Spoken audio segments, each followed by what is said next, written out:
Hello class 9। चलिए अब हम लोग pastoralist of the modern world chapter का आगे का हिस्सा पढ़ते हैं और आज हम लोग पढ़ते हैं on the plateaus, plain and desert. Plateaus आप समझते हैं पठार को कहा जाता है, प्लेन यानी मैदान, घास का मैदान जो होता है या जो समतल इलाका होता है उसको प्लेन कहा जाता है, एंड डेजर्ट यानी रेगिस्तान। तो आज हम लोग उन पेस्टोरलिस्ट के बारे में पढ़ेंगे जो प्लेटू, प्लेन और डेजर्ट एरिया में रहते हैं। Not all pastoralist operated in the mountain.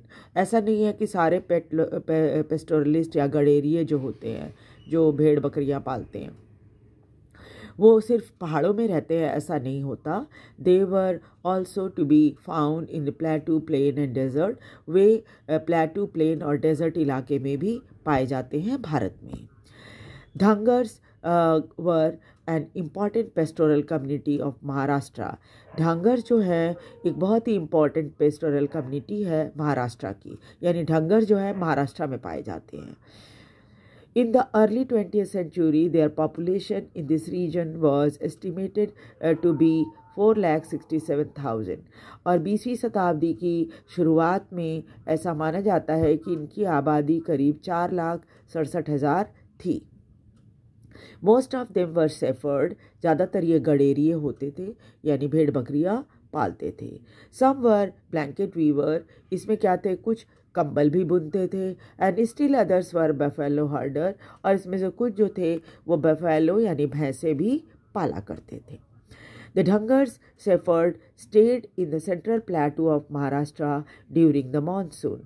और ये ढंगर शेफर्ड जो हैं या गडेरिए, ये क्या करते हैं, महाराष्ट्र का जो सेंट्रल प्लेटू का इलाका है, मानसून के समय ये यहीं पर रहते हैं। This was semi arid region and with low rainfall.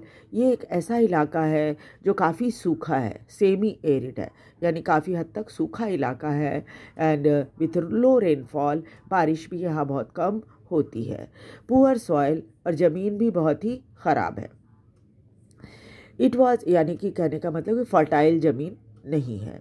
It was covered with thorny scrub. और ऐसा इलाका है जहाँ पर जो कांटेदार झाड़ियाँ होती हैं ना, वो ज़्यादा पाए जाते हैं। Nothing but dry crop like bajra could be sown here. और ज़मीन ऐसी है कि बाजरा के सिवाय और कोई अनाज यहाँ पर उगाया नहीं जा सकता, बोया नहीं जा सकता। In the monsoon this tract become a vast grazing ground of the Dhangar flocks. Monsoon के समय ये पूरा इलाका बड़े बड़े जो ढंगर लोगों के जो बड़े बड़े जानवरों की झुंड होती हैं उसके लिए चारागाह का काम करता है, जहाँ पर जानवरों को चराया जाता है। By October the Dhangar harvested their bajra. अक्टूबर आते आते वो अपने बाजरे की फसल को काट लेते हैं। Started on their move west. और धीरे धीरे पश्चिम की तरफ जाना शुरू कर देते हैं अपने जानवरों के झुंड के साथ। After March of about a month, 1 महीना चलने के बाद, दे रीच द कोंकण। ये कोंकण इलाके में पहुंच जाते हैं। This was a flourishing agricultural tract with high rainfall and rich soil. ये जो कोंकण का इलाका है, यहाँ पर बारिश बहुत ज़्यादा होती है और मिट्टी भी काफ़ी अच्छी है, फर्टाइल लैंड है। और ये जो बहुत ही मतलब ऐसा इलाका है जहाँ अनाज खूब उगते हैं। Here the shepherd were welcome by Konkan peasant. यहाँ पर जब ये गडेरिए अपने जानवरों के साथ पहुँचते हैं तो कोंकणी किसान जो होते हैं इनको बहुत वेलकम करते हैं। After the kharif harvest was cut eight this time. अब तक ये कोंकणी किसान जो हैं अपनी खरीफ की फसल, खरीफ आप जानते ही होंगे, गर्मी के दिनों में लगाए जाने वाली जो फसल होती है उसको कहते हैं, तो तब तक ये अपने फसल को काट चुके रहते हैं। The field had to be fertilize. और अब क्या है, खेत में थोड़ा सा फर्टिलाइज़र डालने की ज़रूरत पड़ती है। Made ready for the rabi harvest. और ताकि खेत को रबी यानी जो ठंड के दिनों में फसल लगाई जाती है उसके लिए तैयार किया जा सके। ढंगर फ्लॉक मैन्योर द फील्ड। यहाँ पर क्या होता है, जानवर खूब जाके जो ये होता है, स्टबल होता है, जो फसल काट लेने के बाद जिसका ठूंठ जैसा नीचे वाला हिस्सा बचता है उसको ये खाते हैं और पॉटी भी यहीं पर करते हैं। तो क्या होता है, नतीजा ये होता है उनके गोबर से जो खेत है उसमें उनका गोबर जो होता है वो खेत में खाद का रूप ले लेता है, खाद का काम करता है। फेड ऑन द स्टबल, और फिर ये इस स्टबल को खाते हैं। The Konkani peasant also gave supply of rice, which the shepherd took back to the plateau where grain was scarce. यहाँ पर ये कोंकणी किसानों से चावल भी खरीद लेते हैं, क्योंकि ये जिस इलाके में रहते हैं यानी पठारी इलाके में, वहाँ पर अनाज, इस तरह का अनाज जैसे चावल जैसा अनाज बहुत ही कम होता है। With the onset of the monsoon, the Dhangar left the Konkan. जैसे ही मॉनसून सीज़न शुरू होने लगता है, ये ढंगर जो है वो कोंकण इलाका छोड़ देते हैं। And coastal area with the flock, ये जो कोस्टल एरिया, ये जो कोंकण इलाका है क्या है, समुद्र के किनारे का इलाका है, तो ये अपने जानवरों के साथ इस इलाके को छोड़ देते हैं। Return to the settlement on the dry plateau, और फिर से अपने सूखे वाले इलाके जो पठार का इलाका है वहाँ पहुँच जाते हैं। The sheep could not tolerate the wet monsoon condition, क्योंकि यहाँ पर क्या होता है, भेड़ों के शरीर पर आपको पता है ये बहुत बाल होते हैं, तो जब मानसून होएगा तो गीली हो जाएंगी, तो इस तरह का सीज़न शिप जो है वो टॉलरेट नहीं कर पाती, बर्दाश्त नहीं कर पाती, इसलिए उनको मानसून स्टार्ट होने से पहले ये ढंगर लोग अपने सभी भेड़ों को लेकर वापस सूखे इलाके में, जो कि प्लेटू का इलाका है, वहाँ पहुँच जाते हैं। Karnataka and Andhra Pradesh again the dry central प्लेटू was covered with stone and grass, inhabited by the cattle, goat and ship हर्डर। ये जो कर्नाटक और आंध्र प्रदेश में भी जो सूखा इलाका है सेंट्रल प्लेटू का, यहाँ पर ज़्यादातर पत्थर और घास पाए जाते हैं, और यहाँ पर जानवरों को जैसे गोट, शिप हर्डर पालने वाले जो लोग होते हैं वो रहते हैं, यानी कि गोट और शिप पालने वाले लोग यहाँ पर रहते हैं। द गोलाज हर्डेड कैटल, और इनमें से जो ये हैं गडेरिए, जिनको गोलास कहा जाता है, ये इन जानवरों को पालते हैं। The Kurumas and Kuruba reared sheep and goat and sold woollen blanket. Kuruma और कुरुबा जो है वो क्या करते हैं, वो भेड़ और बकरियां पालते हैं, और उसके भेड़ के जो ऊन होती है उससे जो ब्लैंकेट बनता है उसको बनाकर बेचते हैं। They live near the woods, वो जंगलों के पास रहते हैं। Cultivated small patches of land, थोड़ी बहुत जो इनके पास ज़मीन होती है उस पर वो अनाज उगाते हैं। Engage in a variety of पेटी trade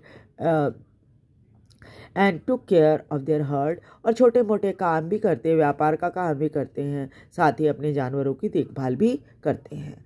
unlike the mountain pastoralist, जो पहाड़ पर जो पेस्टोरलिस्ट गडेरिए रहते हैं, उनकी तुलना में it is not the cold and the snow that define the seasonal rhythm of the movement। यहाँ पर ऐसा तो कुछ है नहीं कि बहुत ठंड है या बर्फ़ गिर रही है, तो उसके अनुसार पहाड़ों पर तो जो गडेरिए होते हैं ठंड और गर्मी के मौसम के अनुसार मूवमेंट करते हैं, पहाड़ से ऊपर और पहाड़ से नीचे की, लेकिन यहाँ ऐसा कुछ नहीं है।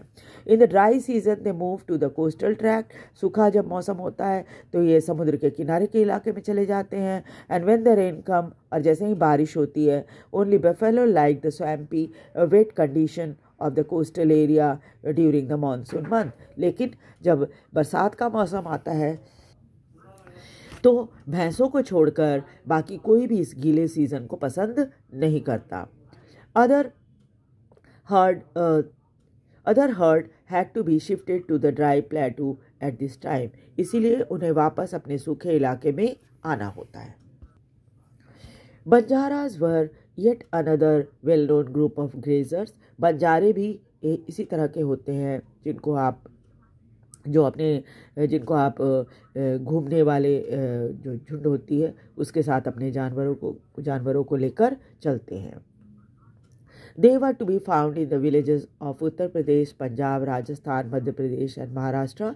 ये बंजारे जो हैं वो ज़्यादातर उत्तर प्रदेश, पंजाब, राजस्थान, मध्य प्रदेश और महाराष्ट्र में पाए जाते हैं। In search of good pasture land for their cattle, अपने जानवरों के लिए एक अच्छे चारागाह की तलाश में ये इधर उधर घूमते हैं। They move over long distances, और selling plough cattle and other goods to villages in exchange for grain and fodder, और अपने जानवरों को लेकर दूर दूर इलाके में भी ये जाते हैं। अपने पास जो कुछ भी होता है, जैसे जानवर होते हैं या सामान जो होता है, वहाँ पर गाँव के लोगों को बेचते हैं और उसके बदले में अनाज और अपने जानवरों के लिए चारा लेते हैं उनसे। The desert of Rajasthan live Raika, और राजस्थान के रेगिस्तानी इलाकों में रायका लोग रहते हैं। The rainfall in this region was meagre and uncertain, यहाँ पर बारिश बहुत थोड़ी होती है और कोई ठिकाना नहीं होता बारिश कब होएगी। On cultivated land harvest fluctuated every year, जहाँ पर थोड़ी बहुत खेती होती है उसमें भी फसल कैसी रहेगी कोई ठिकाना नहीं होता। Over vast stretches no crop could be grown, बड़ा इलाका ऐसा है जहाँ पर कोई अनाज नहीं उगाया जा सकता। So the Raikas combine cultivation with their pastoralism, इसलिए रायका लोग दोनों काम करते हैं, खेती भी करते हैं और जानवरों को भी पालते हैं। During the monsoon the Raika of Barmer, Jaisalmer, Jodhpur and Bikaner stayed in their home villages, जब बरसात का मौसम होता है तो ये अपने गाँव में ही रहते हैं। ख़ासतौर पे रायका बाड़मेर, जैसलमेर, जोधपुर और बीकानेर वाले इलाके में रहते हैं और इनका यहाँ पर गाँव होता है। वेयर पास्चर वॉज अवेलेबल, और यहाँ पर जानवरों को चराने के लिए इनके पास चारागाह भी होता है।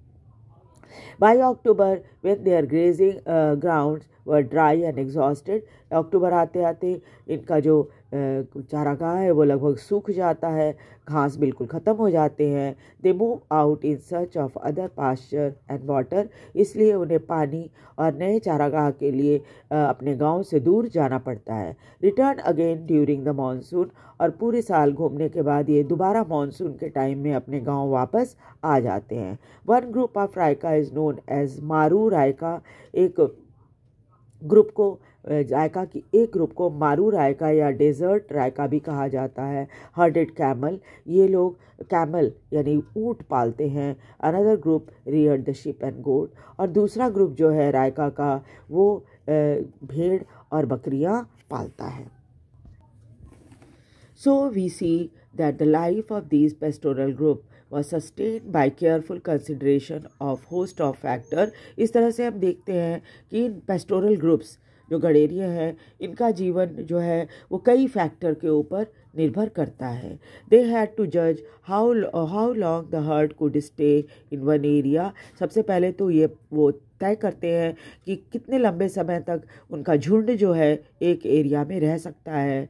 And know where they could find water and pasture, और इन्हें पहले से ही मालूम रहता है कि कहाँ पर इन्हें पानी और चारागाह मिलेगा। They needed to calculate the timing of their movement, यही कारण है कि वो अपनी मूवमेंट की एक जगह से दूसरी जगह जाने की जो तैयारी होती है इसी हिसाब से वो करते हैं। And ensure that they could move through different territory, और ये भी वो पक्का कर लेते हैं कि अलग अलग टेरिटरी से इन्हें घूमना है, ले जाना है अपने जानवरों को।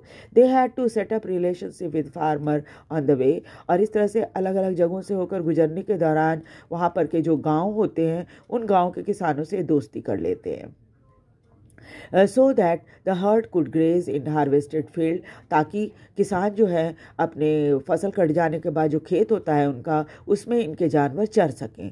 एंड मैन्योर द सॉइल, और उसके बाद जानवर चरते हैं तो इनके गोबर से क्या होता है किसानों का खेत जो है उसको मुफ्त में खाद मिल जाता है। They combine a range of different activity, इसके अलावा ये दूसरी एक्टिविटी भी करते हैं। कल्टीवेशन यानी खेती करते हैं, व्यापार करते हैं, हर्डिंग जानवरों को पालते हैं, टू मेक देयर लिविंग, ताकि वो अपना जीवन यापन कर सकें। How did the life of pastoralist change under colonial rule, जब अंग्रेज़ों का शासन भारत में आया तब उनका जीवन कैसा था, इसको हम नेक्स्ट क्लास में पढ़ेंगे।